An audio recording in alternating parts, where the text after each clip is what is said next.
सभी का स्वागत है अपने YouTube चैनल एनी नॉलेज 100 पे। क्या दोस्तों ब्रेकिंग न्यूज है, क्या यहाँ पे खबर आ रही है यूपी गवर्नमेंट की तरफ से, या कहें कि जो पंचायती राज मंत्री हैं ओम प्रकाश राजभर का क्या बयान है और इस पे हाईकोर्ट ने क्या फैसला सुनाया है। चलिए न्यूज आपको कवर करते हुए समझाते हैं। यहाँ पे ग्राम प्रधान चुनाव या कहें ग्राम पंचायत का चुनाव होने वाला है 2026 में, अप्रैल से जुलाई के बीच में। इस पे न्यूज क्या क्या आ रखी है जरा यहाँ पे याद रखेंगे।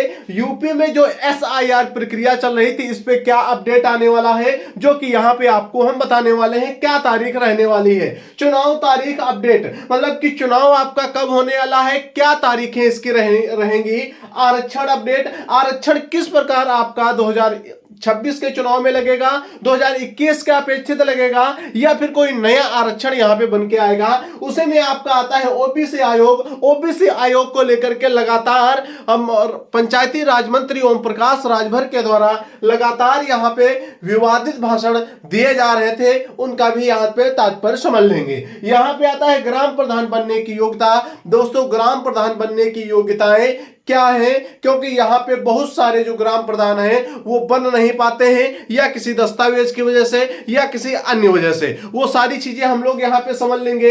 यहां पे मतदाता बनने की उम्र, अगर आप लोग वोट नहीं डाल पाते हो तो आपको वोट डालने की उम्र क्या होती है। दूसरी बात, आप वोट कैसे बनवा सकते हैं। बहुत सारे दोस्त हो जाते हैं उम्र के भी, पर वोट नहीं बनवा पाते हैं, वो भी चीज यहां पे समझ लेते हैं। सभी साथी दोस्त वीडियो को लास्ट तक देखेंगे, जिससे सारी चीजें आपको समझ में आ जाए। सारी बातें, मतलब कि अगर आपका वोट नहीं बना है वो भी आप बनवा सको, आप ग्राम प्रधान कितने उम्र का बनता है ये जान सको, क्या क्या दस्तावेज लगते हैं ये जान सको, और आरक्षण पर क्या अपडेट आ रखा है इस समय योगी गवर्नमेंट के द्वारा और यहाँ पे पंचायती राज मंत्री के द्वारा। आता है चुनाव तारीख, चुनाव तारीख भी अपडेट हम आपको लेकर चलेंगे। पहले चलते हैं SIR प्रक्रिया, जो आपको पता होगी पूरे 12 राज्यों में चलाई जा रही थी। कितने राज्यों में दोस्तों, यहां पे 12 राज्यों प्लस यूटीज में। यूटीज क्या होता है, केंद्र शासित प्रदेश। यहां पे 12 राज्यों यूटीज में चलाई जा रही थी। 12 राज्यों में से 11 राज्यों में ये लागू हो चुकी है और प्लस यूटीज में भी ये लागू हो चुकी है। मतलब कि अगर बात की जाए कि SIR प्रक्रिया जो स्पेशल इंटेंसिव रिवीजन किया जा रहा था, वो क्या हो चुका है 11 राज्यों में और प्लस केंद्र शासित प्रदेश में ये लागू हो चुका है। फाइनल लिस्ट जारी हो चुकी है, पर क्या उत्तर प्रदेश के अंदर ये जारी हो चुकी है तो दोस्त अभी तक नहीं जारी हुई है। वो तिथि क्या है जरा आप लोग याद रखना, सभी को ये तारीख याद होना चाहिए। ये तारीख आपकी होती है 10 अप्रैल। क्या होती है, 10 अप्रैल। 10 अप्रैल को आपकी आने वाली है, क्या आएगी, वोटर लिस्ट। SIR प्रक्रिया जो विशेष गहन पुनरीक्षीकरण के द्वारा, स्पेशल इंटेंसिव रिवीजन के द्वारा जो नाम हटाए गए हैं, कौन से नाम हटाए गए हैं, जो लोग मृतक हो गए हैं और जो लोग एक जगह से दूसरी जगह स्थानांतरित कर गए हैं, उनके यहां पे नाम हटाए जाते हैं। जोड़े गए हैं उनके नाम हैं जिनका नाम गलत था, वोट कभी नहीं डाल पाते थे साहब जी, उनका नाम जुड़ गया है। और उनका भी नाम जुड़ा है जो यहां पे आपके होते हैं 18 वर्ष प्लस, मतलब जो भी 18 वर्ष प्लस हो गए हैं उन्होंने यहाँ पे वोट अपना जुड़वा लिया है। अब दोस्त बात आती है SIR प्रक्रिया के तहत क्या इतना ही कार्य हुआ है, नहीं दोस्त। यहाँ पे आपके घर कौन आया है, बूथ लेवल ऑफिसर BLO आपके घर जा जाकर आपसे बात किया है। आपको एक फॉर्म दिया होगा, उस फॉर्म को कहते हैं एपिक फॉर्म। क्या कहते हैं, एपिक फॉर्म कहते हैं। ये इस तरीके का आपको लिखा होगा APIC, एपिक फॉर्म होगा। उस पे आपका वोटर कार्ड नंबर भी पड़ा रहता है, उस पे आपकी सारी डिटेल भी पड़ी रहती है। आपको अपने आधार के साथ में संलग्न करके किसको देना था, यहाँ पे आपको अपने बूथ लेवल ऑफिसर को BLO को देना था। किसको देना था, BLO को देना था, बूथ लेवल ऑफिसर को आपको देना था। जिससे कि आपके नाम में अगर कोई गलती है, आपके फोटो में, माता पिता के नाम में, स्थान में कुछ भी गड़बड़ी हो XYZ, आप SIR प्रक्रिया के तहत सुधरवा सकते हैं। मान लीजिए कि आप वोट नहीं डालना चाहते हैं, आप मतदाता नहीं बनना चाहते हैं, तो यहीं से आप अपना वोट कटवा भी सकते हैं। ठीक है दोस्त, यहां पे SIR प्रक्रिया का पूरा आपको समझ में आ गया होगा दोस्तों। 10 अप्रैल को ये लागू होने वाली है।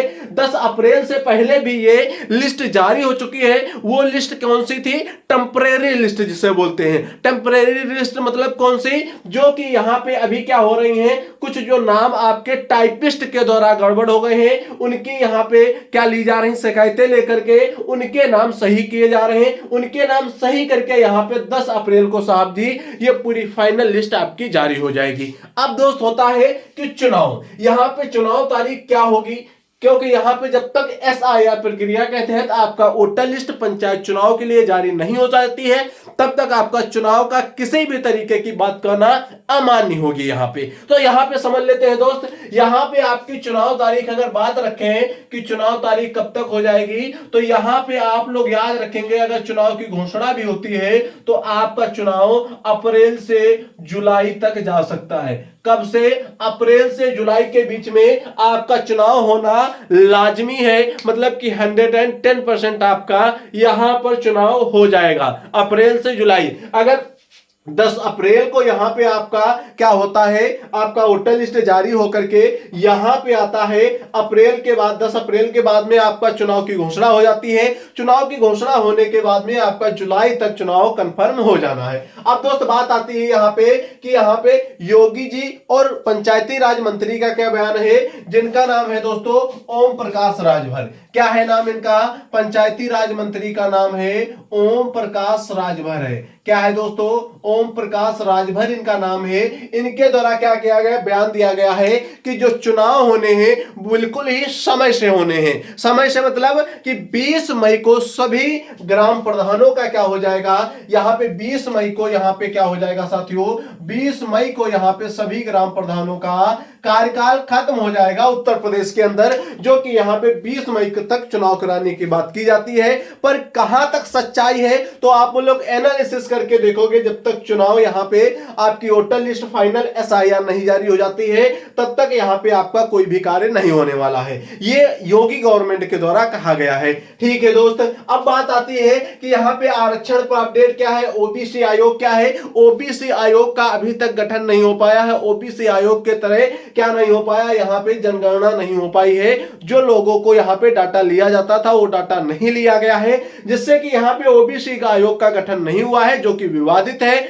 उसको बताया जा रहा है कि जो आपका चुनाव होना है वो आरक्षण कौन सा लगेगा, 2021 के आधार पर ही यहां पे आरक्षण लगाने की बात की जा रही है, जो अभी मुमकिन नहीं है। हो सकता है ऐसा हो जाए कि चुनाव आपका 2021 की अपेक्षा पर हो जाए, पर यहां पे आपका राजभर के द्वारा जो बयान किया गया है वो यहीं पर ऐसा ही आता है कि 2021 की अपेक्षा पर चुनाव कराए जाएंगे, क्योंकि यहां पे 10 अप्रैल को जब यहां पे जारी हो जाएंगे उसी के बाद में चुनाव की पूरी तैयारियां हो जाएंगी।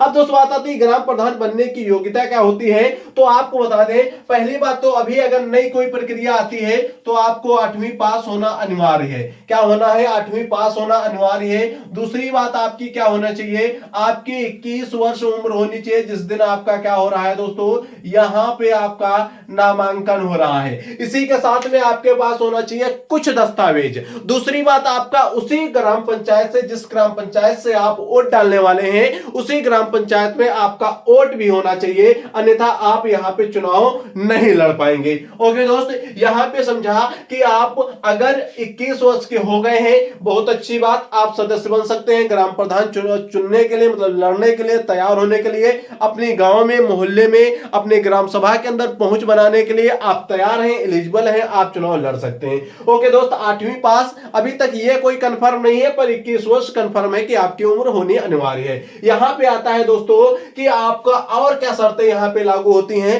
आपके उसी ग्राम सभा से, जिस ग्राम सभा से आप सदस्य आ रहे हैं, एज अ ग्राम प्रधान बन के आ रहे हैं, उसमें आपके पास कितनी उम्र होनी चाहिए, 21 वर्ष, और आपका वोटर लिस्ट उसी ग्राम सभा से होना चाहिए, और डॉक्यूमेंट में सभी नाम आपके बिल्कुल क्लियर होने चाहिए। जैसे आपका नाम रमेश है तो सभी डॉक्यूमेंट्स में आपका नाम रमेश ही होना चाहिए, गलत नाम नहीं होना चाहिए। अब दोस्तों बात आती है यहां पे मतदाता बनने की उम्र। यहां पे और भी बहुत सारी शर्तें हैं, उन शर्तों को जरा जान लीजिए। यहां पे आप दिवालिया ना हो, दिवालिया मतलब कि आप दिमाग से पागल ना हो, आप गलत संगत ना करते हो, ये सारी चीजें होती हैं। मतदाता बनने की उम्र क्या होती है, तो यहां पे अगर आप ग्राम प्रधान बनने की सारी योग्यताएं जानना चाहते हैं तो हमारे पास में कमेंट कर देंगे, इसको आपको स्पेशल हम आपको जानकारी दे सकते हैं। यहां पे आता मतदाता बनने की उम्र, तो याद रखेंगे आपके पास कितनी उम्र होनी चाहिए, 18 प्लस उम्र होनी चाहिए, आप यहां पे मतदाता बन सकते हैं। बूथ लेवल ऑफिसर हमने क्या बताया, आप बीएलओ के पास में जाकर के अपना आधार कार्ड देकर के 18 वर्ष हो गए हैं तो यहां पे आप अपना कार्य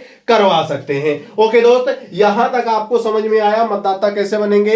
ओके दोस्त, यहां तक अगर सभी साथियों को समझ में आ गया हो तो वीडियो को लाइक कर देंगे, चैनल को सब्सक्राइब कर लेंगे और हमारे साथ में ऐसे ही बने रहेंगे। अगर इसमें कोई भी जानकारी आपको स्पेशल तरीके से चाहिए तो आप लोग हमारे पास में कमेंट कर दीजिएगा, जिसका भी पहले कमेंट आएगा उसी का पहले सुना जाएगा, वही वीडियो हम पहले आपको देंगे बना करके। ठीक है दोस्त, तो हमारे साथ में जुड़े हैं सभी साथी दोस्त, वीडियो को लाइक कर देंगे, चैनल को सब्सक्राइब कर लेंगे और ऐसे ही हमारे पर प्यार बरसाते रहेंगे। सभी साथी दोस्तों के पास में वीडियो शेयर जरूर करेंगे। जय हिंद, जय भारत, बढ़ते रहिए, आगे बढ़ते रहिए। मिलते हैं अगली क्लास में।